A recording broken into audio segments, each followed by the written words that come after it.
One million overseas বিডির পক্ষ থেকে সবাইকে জানাই শুভেচ্ছা এবং অভিনন্দন। আশা করি সবাই ভালো এবং সুস্থ আছেন। অনেকদিন পর আপনাদের সাথে আবার ভিডিওতে আসলাম। সবাই নক করছেন, আমাকে ঠিক মতো পাচ্ছেন না। এর কারণ একটাই, সেটা হচ্ছে আমাদের কিছু ফ্লাইট আমরা অ্যারেঞ্জ করেছিলাম।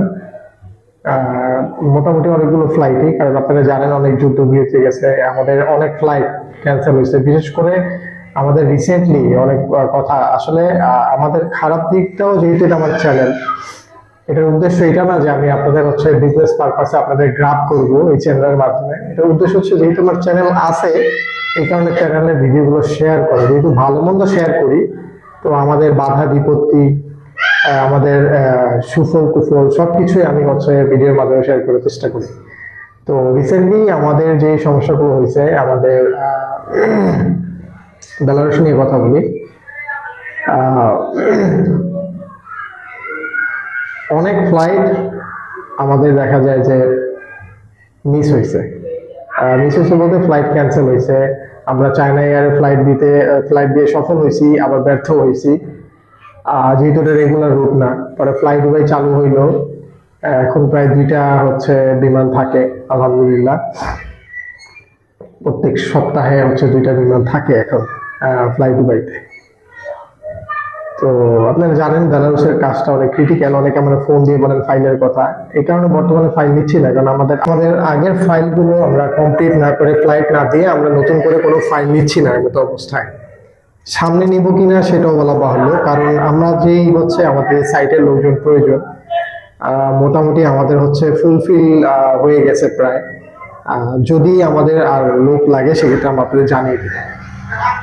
রিসেন্টলি আমরা কি ফ্লাইট করলাম, কয়জনের ফ্লাইট করলাম, সেটা আমি একটু স্ক্রিনে শেয়ার করব, একটু দেখেন স্ক্রিনে। সবাই ডকুমেন্টস চেক তো করতেছে। এই ফ্লাইটটা মূলত আমরা 3 থেকে 4 বার আমাদের ক্যান্সেল হয়েছে। আমাদের 6 থেকে 7 জনের ফ্লাইট। আলহামদুলিল্লাহ আমরা সাকসেসফুলি, এটা 5 তারিখে ফ্লাইট ছিল, 6 তারিখে ওরা ওইখানে গিয়ে পৌঁছেছে আলহামদুলিল্লাহ সহি সালামতে। আমরা এই ফ্লাইটটা কমপ্লিট করতে পেরেছি আলহামদুলিল্লাহ, আল্লাহর কাছে লাখ লক্ষ শুকরিয়া। এরকম সমস্যায় আমরা এর আগে পড়ি না, এরকম না, একবার দুইবার পড়ছি। এই নিয়ে আমরা দ্বিতীয়বার বা তৃতীয়বার। তো বাইরে যাওয়া নিয়ে সমস্যা থাকতেই পারে। যারা সমস্যার ঊর্ধ্বে, তারা মূলত মানুষের মধ্যে পড়ে না। প্রত্যেকটা কাজের মধ্যে বাধা বিপত্তি থাকে, বাধা বিপত্তি পের হয়েই মানুষ সামনে অগ্রসর হয়। আর খুব টায়ার্ড ছিলাম, এই কারণে ভিডিওতে আসতে পারি নাই। যাই হোক, যারা আমাদের চ্যানেলের সাবস্ক্রাইবার আছেন, সবাইকে অসংখ্য ধন্যবাদ চ্যানেলটি সাবস্ক্রাইব করার জন্য। আমাদের ভিউয়ার্সদের ধন্যবাদ আমাদের ভিডিওগুলো দেখার জন্য। বর্তমানে যারা বেলারুশের যাত্রী, আপনারা যারা বেলারুশ যেতে চাচ্ছেন, একটু দেখে শুনে বুঝে আপনারা এখন বর্তমানে পা বাড়াবেন, কারণ মোটামুটি অনেকদিন ধরে ওনারা ভিসা দিয়ে আসছে। কোন সময় হঠাৎ করে বন্ধ হয়ে যায় তার কোনো সিউরিটি নাই। তাই আপনার যারা বিশ্বস্ত লোক আছে, যারা আগে পরে লোক নিছে, যারা আমাদের আর কি নোট দিতেছেন যে ভাই আপনার মাধ্যমে যাবো, আপনাকে জমা দিব, তাদেরকে বলতেছি আর কি। অন্যরা অনেকে আছে এইসব ব্যাড কমেন্ট করে। ভাই, ব্যাড কমেন্ট করা যার যার ব্যক্তিগত ব্যাপার। তো ওই ভাইদের জন্য বলছি, আপনারা অন্য জায়গায় ট্রাই করেন। যদি না পারেন সেক্ষেত্রে আইসার চেষ্টা করবো, দেখি একটা ফাইল নেওয়া যায় কিনা। আর বর্তমানে কি কাজ আছে? বর্তমানে আমাদের কাছে মলদোভার কাজ আছে। মলদোভার কাজটা এই বছর জুড়েই হবে। যারা আপনারা জমা দিতে চান জমা দিতে পারেন। ভাই, মলদোভায় কনস্ট্রাকশনের কাজ আছে আমাদের কাছে, সময় লাগবে 6 থেকে 7 মাস। আপনারা যারা যাবেন দ্রুত যোগাযোগ করতে পারেন। আর স্কিল ওয়ার্কারের মধ্যে যারা lorry driver, vehicle driver, welder, plumber আছেন, তারা যোগাযোগ করবেন। আর যাদের স্কিল নাই, মোটামুটি তাদেরও একটা কাজ দেখা যেতে হবে, সেটা ব্রিকলেয়ার আর প্লাস্টার। এই 2টা কাজ অবশ্যই জানা থাকতে হবে। থাকা কোম্পানি, খাওয়া নিজের। তবে মলদোভায় মোটামুটি আগের মতো এখন নাই, এখন মোটামুটি সুযোগ সুবিধা বেশি।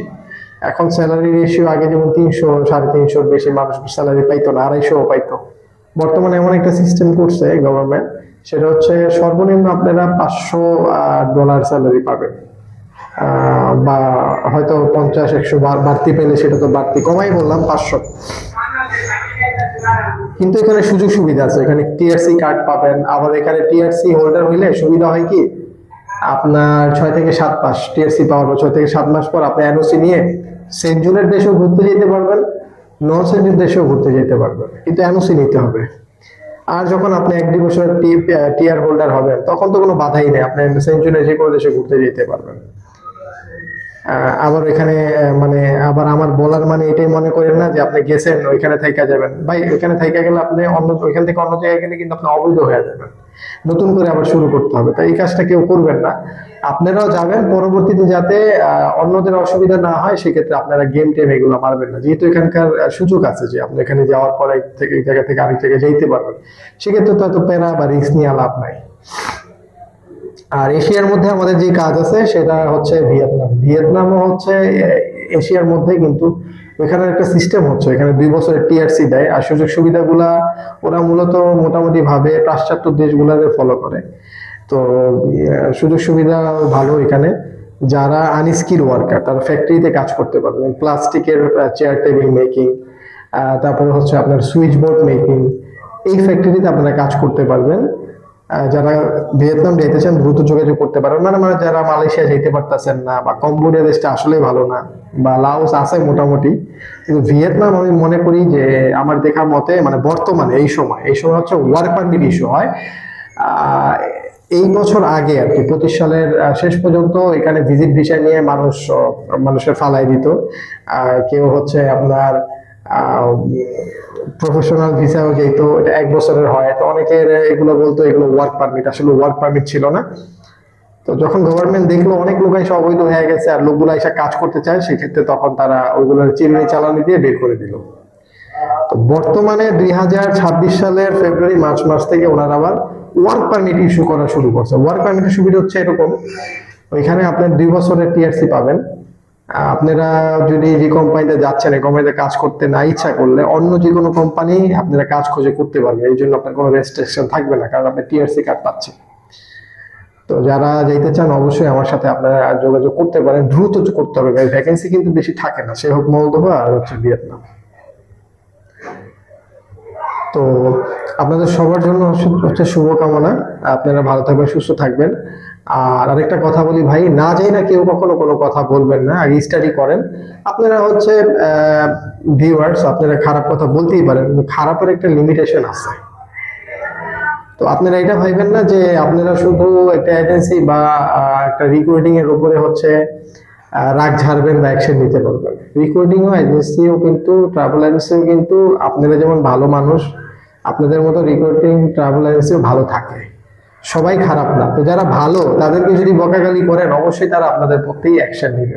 বর্তমান যুগ হচ্ছে অনলাইনের যুগ, আপনারা ভাইবেন না যে আমরা হচ্ছে প্রোগ্রামিং মিডিয়া এইসব জগৎ থেকে অনেক দূরে, না, এটা ভুল।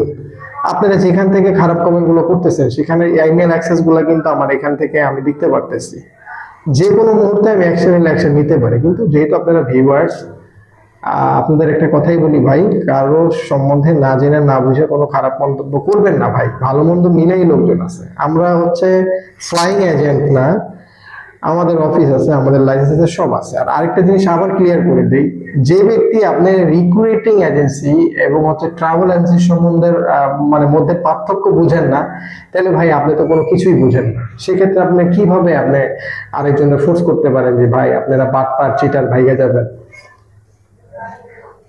আপনাদের যদি এত কন্ট্রোভার্সি থাকে ভাই, আপনারা ওইখানে বসে কথা বলেন কেন? সরাসরি আমার অফিসে চলে আসেন, তাই না? আমার তো অফিস ওপেন, এমন না যে আমার অফিস আমি বন্ধ করে চলে গেছি, আমার লাইসেন্স নাই, আমি ফ্লাইং এজেন্ট, আমি কাজ পারি না, কাজ বুঝি না, কারোর সাথে ঝামেলা করছি,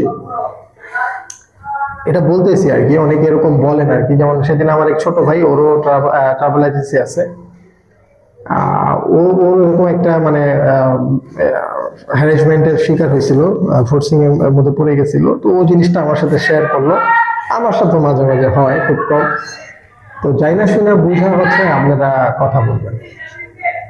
যাই হোক, সবাই ভালো থাকবেন, সুস্থ থাকবেন ভাই। আর প্রত্যেকটা ভালো কাজের পেছনে কিছু খারাপ লোক থাকে যারা ক্ষতি করার চেষ্টা করে, তারপরে ইনশাল্লাহ আমরা সামনে আগায় যাব। আর যারা এইগুলা করে আল্লাহ পাক রব্বুল আলামিন তাদের হেদায়েত দান করুক, এইটাই। আর হচ্ছে আপনারা যারা কাজ করতে চান, করাইতে চান, দ্রুত যোগাযোগ করেন ভাই, এখন হচ্ছে সিজন কাজের। হ্যাঁ, আপনারা এমন সিজনে পা দিবেন না, যেমন অক্টোবর নভেম্বর মাস আইসা পড়ছে, তখন ভাই আমরা ওই সময় কাজ ফাইলি না। কারণ কি ভাই, ইউরোপের কাজ করতে গেলে ওই সময়টা হচ্ছে একদম খারাপ একটা সময়। আর ভালো সময় হচ্ছে এই সময়। আপনি এখন কাজ দিলে দেখা যায় ওই সময়ের আগে আগে কাজ হয়ে গেলে সুন্দরভাবে যেতে পারবেন। এখন কথা হচ্ছে নভেম্বর ডিসেম্বরে আমরা কাজ কেন ভাই, ওই সময় তো এম্বাসি অফ থাকে, অফিসও অফ থাকে, যে কোম্পানির সাথে আমরা ডিল করতেছি তাদের সাথে ঠিক মতো কন্ট্যাক্ট করা যায় না, তো কাজটা একদম মানে উলটপালট হয়ে যায়। তো যে সময়টা ভালো সময়, এই সময়টা আপনারা চেষ্টা করতে পারেন। ইনশাল্লাহ আপনাদের জন্য শুভকামনা, সবাই ভালো থাকবেন, সুস্থ থাকবেন, আমার জন্য দোয়া করবেন। আল্লাহ হাফেজ, আসসালামু আলাইকুম।